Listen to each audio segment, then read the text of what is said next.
بسم الله الرحمن الرحيم. الحمد لله رب العالمين، والصلاة والسلام على أشرف الأنبياء وخاتم المرسلين محمد وعلى آله وصحبه وسلم. ربنا هب لنا من لدنك رحمة وهيئ لنا من أمرنا رشدا. ربنا اغفر لنا ولإخواننا الذين سبقونا بالإيمان ولا تجعل في قلوبنا غلا للذين آمنوا ربنا إنك رؤوف رحيم. آمين.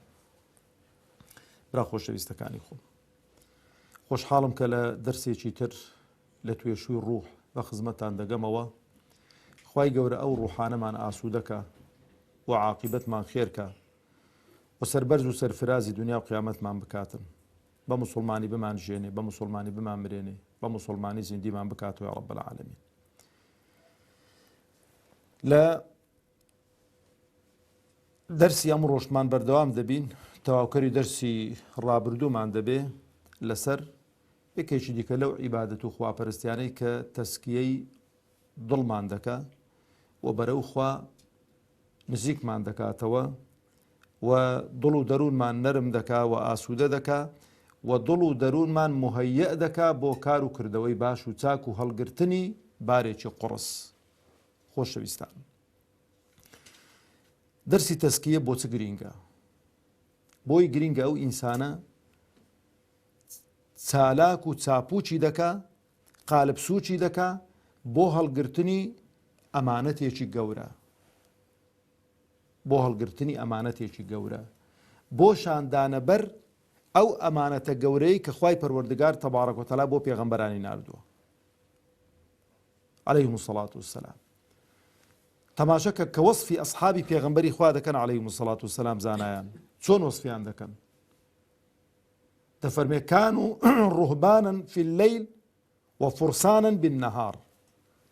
دەڵێ شەوێ ڕاهیب بوون، یعنی هەر خەریکی عیبادەت و خواپەرستی و بەڵام ئەو خواپەرستی و عیبادەتەی شەوێ کە کردویانە هاوکار بۆ ئەوەی کە ڕۆژێ سوار چاک بن، دڵسۆز بن، خەمخۆر بن بۆ ئەو دینە.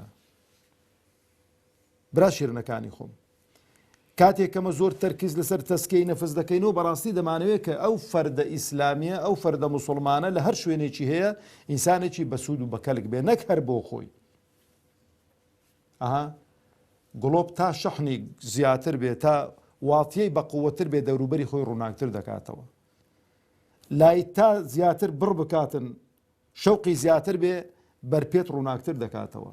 ئینسانی ئیمانداریش تا ئەهلی تەقوا زیاتر بێ، تا دیندارێکی باشتر بێت، چاکتر دەتوانێت قووەتی ڕاکێشانی دەوروبەری خۆی زیاتر دەبێتن.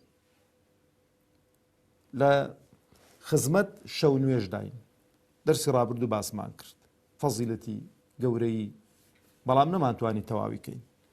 کیفایەتە کە شەو نوێژ دەفەرمون دەئبو الصالحین، عادەتی پیاوچاکانە.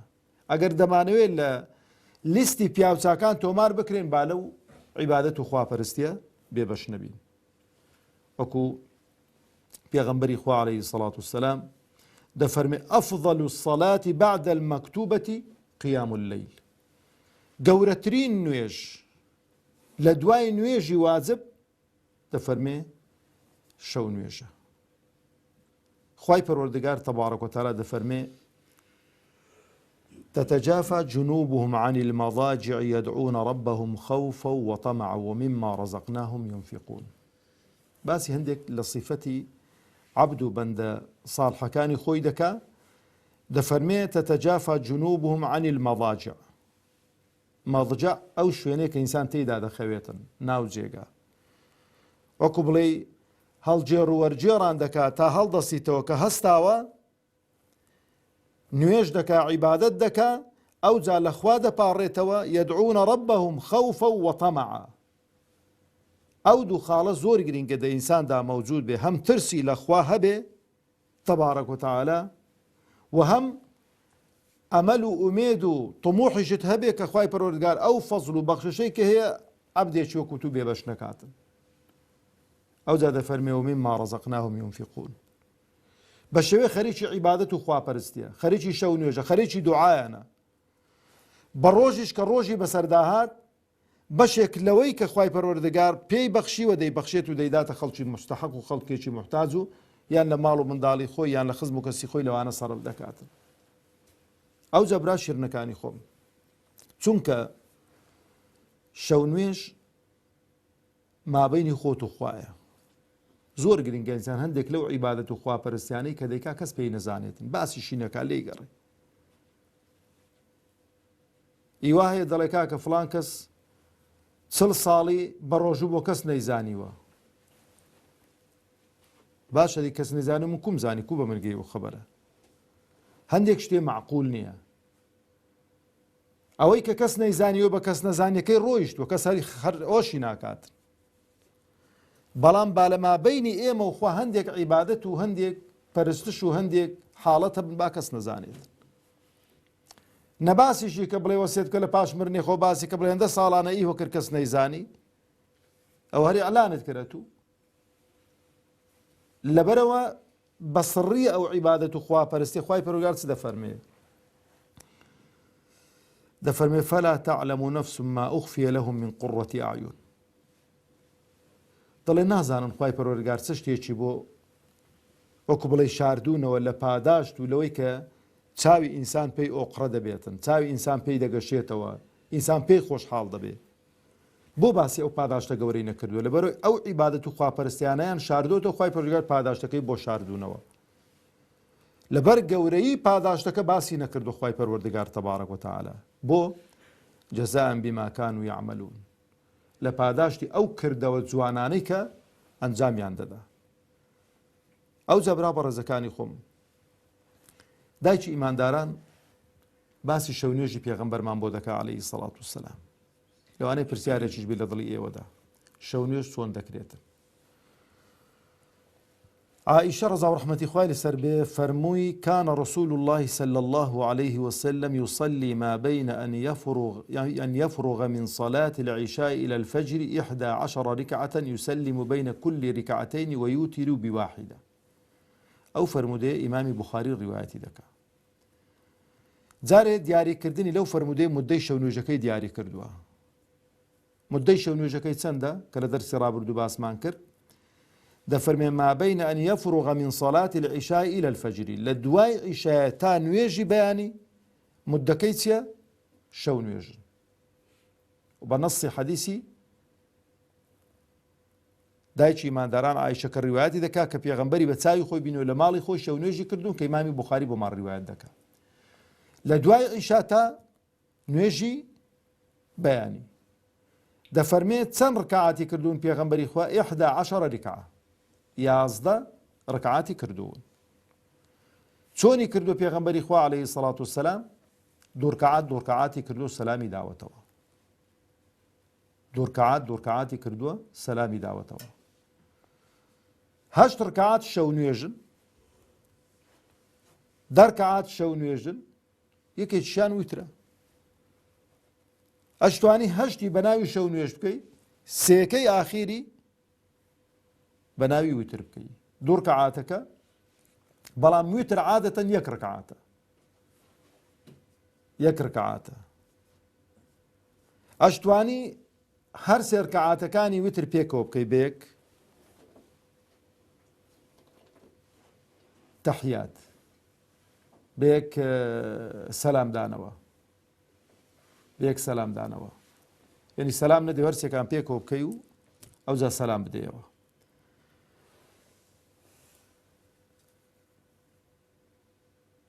لە یەکێک لە فەرمودەکان پێغەمبەری خوا عەلەیهی سەڵات وسەلام کابرایەکیان بۆ باس کرد فەرمیان فڵان کەس دەنوی هەتا بەیانی هەڵناستیتەوە. پێغەمبەر فەرمی عەلەیهی سەڵات وسەلام ذاک الرەجل بال الشەیطان في ئوذنه دەڵێ فڵان کەس شەیتان دەگوێیدا میستووە. ئەوەندە خەوی گران بووە.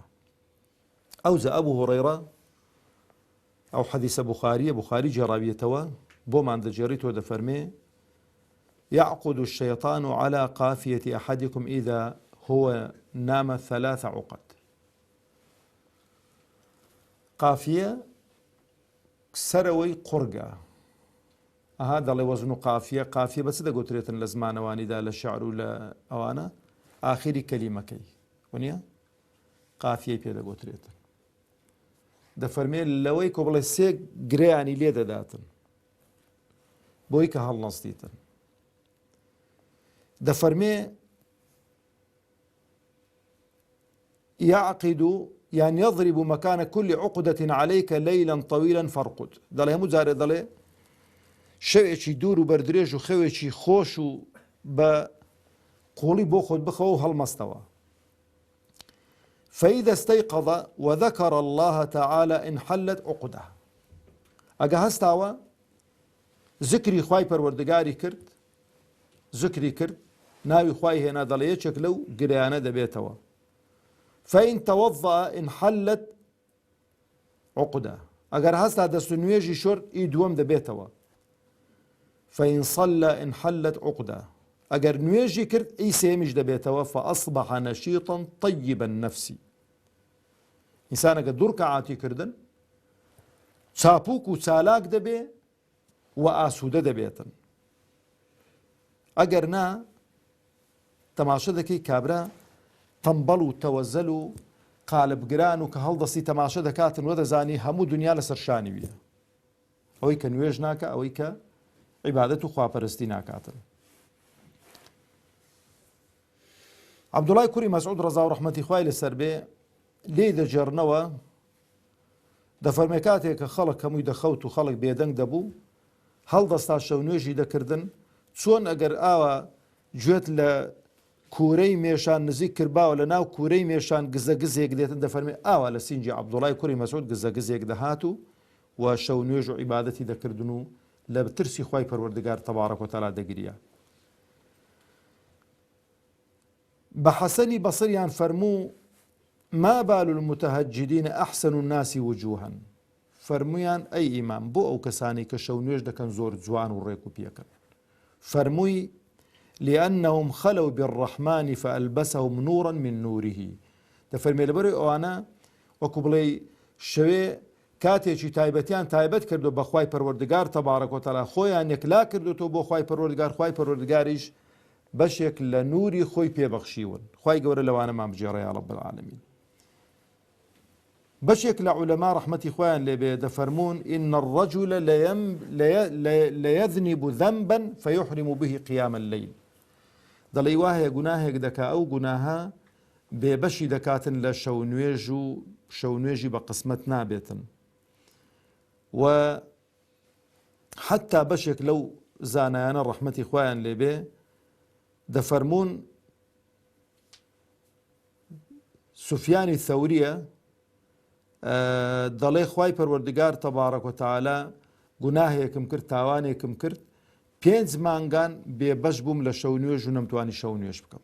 ئەو عالمە گەورە. ئەو جەبرا بەڕێزەکانی خۆم ئەبوو سولەیمان کە زانایەکی گەورەیە و عابیدێکە دەفەرمێ ئەهل اللەیل فی لەیلهم ئەلەذ من ئەهل اللەهو فی لەهویهم. دەڵێ ئەوانەی کە شەو نوێژ دەکەن زۆر تام و چێژ و لەزەت چاکتر و خۆشتر لە شەو نوێژ دەبینن لەوانەی کە لە لەهو لە ڕابواردن و لەوانە نەچەند تام و چێژی لێ دەکەن، ئیوانە تام و چێژ و لەزەتی بە قووەتر و گەورەترە. ودەفەرمێ وەلەولە اللەیل ما ئەحبەبت البەقاء فی الدنیا. دەفەرمێ وەڵڵاهی ئەگەر شەو نەبانە پێم خۆش نەبوو لەو دنیای بمینمەوە، بەڵام لەبەر شەوێکە شەو هەیە ئینسان تێیدا هەڵدەستێتەوە شەو نوێژ دەکات و عیبادەت و خواپەرستی دەکات، دەفەرمێ پێم خۆشە لەو دنیای بمێنمەوە. ئەوجا زانایەکی دیکە دەفەرمێ ما بقي من اللذات الدنيا إلا 3. دەڵێ شتێک نەماوە لە دنیای کە خۆش بێ ئیلا 3 نەبن. یعنی لەو دنیای کە تێدا دەژین دەفەرمێ 3 شتی خۆشی تێدا ماون. یەکەمیان دەفەرمێ قیام اللەیل، شەو نوێژ. دووەمیان وەلیقاء الإخوان، وەگەیشتن بە دۆست و برا و ئەحبابەکان کە ئینسانی ساڵح و ئینسانی بۆ خوا سوڵحاون، وصلاة الجماعة ونوێژی جەماعەت. دەفەرمێ لە دنیا ئەو 3 شتانە ماون کە ئینسان دڵی پێخۆش بن. برا شیرنەکانی خۆم شت زۆرە بیڵێن لەسەر شەو نوێژ و ئەوە بزانین کە پێغەمبەرمان عەلەیهی سەڵات وسەلام لە سەفەرێشدا شەو نوێژی تەرک نەکردوون و هاوڵانی فێرکردوون لە سەفەرێشدا ویتر بکەن و هاوڵانی فێرکردوون خەریکی عیبادەت بن، خەریکی خواپەرستی بن. لەبەرەوەش تەماشەکە لە یەکێک لە غەزەوەتەکان یەکێک لە سەحابەکان دەکەنە حەڕەس، ئەوەندەیان تام و چێژ و لەزەت لە عیبادەت و خواپەرستی وەرگرتووە زۆر عەجایب بوون. کاتێک کە پێغەمبەر عەلەیهی سەڵات وسەلام دەخەوێ و سەحابەکان دەخەونەوە و پیاوە حەڕەس دەبێتن، دەست و نوێژێک دەشواتن، دەست بە شەو نوێژان دەکا. ئیجتیهادێکی هەڵەیە، چونکە ئینسانی حەڕەس ئاگاتان لێبیتن نابێ خۆی بە عیبادەتێکی دیکەوە مەشغوڵ بکات. ئەسڵی حەڕەسیاتەکەش عیبادەتە، ئەسڵی حەڕەسیاتەکەش عیبادەتە، خواپەرستیە. نەکەن گوێ لەو قسەی من بیکابرا کە حەڕەسیاتی داهات جا با بڵێت بچم دەست بە شەو نوێژان بکەم. حەڕەسیاتەکە هەمووی بە شەو نوێژان کۆتایی پێبینیتن. بەڵام ئیجتیهادێکی ئەو سەحابە بەڕێزەی ڕەحمەتی خوای لێبێ، دوژمن زەفەری پێدەبات و تیرێکی تێدەگری تیرێکی لێ دەداتن، نوێژەکەی ناڕیت، تیرێکی دیکەی لێ دەداتن. تا تووەرە کابرات دوژمن تیرێکت لێ بداتن، دڵت نێتن خواحافیزی بکەی لە شەو نوێژەکەی لەبەرەوەی دەزانێت کە لەگەڵ لێقای خوای پەروەردگارە و مخاتەبەی خوا دەکات تەبارەک و تەعالا. کە تیری دووەمی پێ دەکەویتن لەگەڵ ئێشەکەی سەحابەیەک گوێی لە نرکە و ئەوانە دەبێتن کە هەڵدەستی تۆ تەماشا دەکاتنەوە دەخوێنێدا سوور بووە، ئەی بۆ نوێژەکەت نەدەبڕی، بۆ بانگت نەدەکردین. وەڵحاصڵ ئەوانە ئاوا لێ حاڵی بوون برا شیرنەکانی خۆم، هەندە تام و چێژ و لەزەتیان لەو عیبادەت و خواپەرستیانە کردووە. کەواتە پاکردنەوەی دڵ و دەرونی ئینسان جوهدێکی زۆری دەوێت. ئەمن هەر ئەوە بە ئێوە دەڵێن، ماڵی تۆ ماڵی من ئەگەر لە شوێنێک بێ، لە شوێنێک بێ ئەنواع و ئەشکال حەشەڕاتی لێ بێ، باشە دەرک و پەنجەرەی پێوە نەبن، کابانی ئەو ماڵە ئەمن و تۆ چەند سەرقاڵ و مەشغوڵ و چەند ماندوو دەبین تا ئەو ماڵی پاک دەکەینەوە. نابی بەردەوام گەسکمان دەدەستی دابی، نابی بەردەوام خەریک بی، نابی بەردەوام دەرمانی لێدەی بەرێ وەڵڵە دەبەخوا ئەو دڵی من و تۆ زۆر زۆر زۆر زۆر زۆر زۆر لەوەی ئەولاترە. بۆ چکە ڕۆژانە شت دێتە پێشەوە، ڕۆژانە شوبهات دروست دەکرێت، ڕۆژانە شەهەوات هێرش دەکاتر. ئەو شتانە هەمووی بۆ دڵی ئینسان دێن. جا ئینسان ئەگەر ئەو عیبادەت و خواپەرستیانەی کە باسمان کرد ئەگەر ئینسان خۆی پێتەقویە نەکاتن بەسەرماندا زاڵ دەبن. لەبەرەوە زەرورە ئینسان برا بەڕێزەکانی خۆم تەسکەی نەفسی خۆی بکاتن و لە بۆ دەرسی داهات و خاڵێکی دیکەی زۆر گرینگە الزهد في الدنيا وبيان حقارتها. کەمی دنیا و دنیا بەکەم سیرکردن ئەوە زۆر مهمە خۆشەویستانی خۆم. بەڵام لەوانەیە ئیفرات و تەفریتی تێدا کرابێ کە باسی زوهد دەکەی لە دنیا، کە باسی حقارەتی دنیا دەکەی، لەوانەیە خەڵکێک وای لێ حاڵی بوو بێ کابرا خواردن نەخوا، جلوبەرگ نەپۆشی، سەر و چاوی 24 ساعت و کابرا گوتی خەواڵۆبی، سەری دانەینی خۆی نەشوا بۆنی خۆش لە خۆنەدا، ئەوانە نییە. زوهد لە دنیا کە دەینە سەری ئەوەی ئەو دنیای هەڵت نەخەڵەتێنیتن، ئەو دنیایە لە ڕێی پێغەمبەرت لانەدا عەلەیهی سەڵات وسەلام هەرچی خوا پێشی داوی لەو ڕێی سەرف بکەی بۆی کە زیاتر خزمەت بە دینی خوای پەروەردگار بکەی، وەکو هاوڵانی پێغەمبەری خوا عەلەیهی سەڵات وسەلام. هەمانمان کۆکەیەوە هەرچی کە موسڵمانی ئەو ڕۆی بەقەدەر ئیمامی عوسمانیان نەبووە، بەقەدەر عەبدوڕەحمانی کوڕی عەوفیان نەبووە، بەڵام ئەو هەبوونە ڕێی پێ نەگۆڕین، ئەو هەبوونە طموحی دنیای لا دروست نەکردن، بەڵکو هەبوونەکەشیان لە خزمەت سەحوە و دین و لە خزمەت پەیامی خوای پەروەردگاردا بوو. خوای گەورە عاقبەتمان خێر بکاتن و سەربەرز و سەرفرازی دنیا و قیامەتمان بکاتن. والسلام عليكم ورحمة الله وبركاته.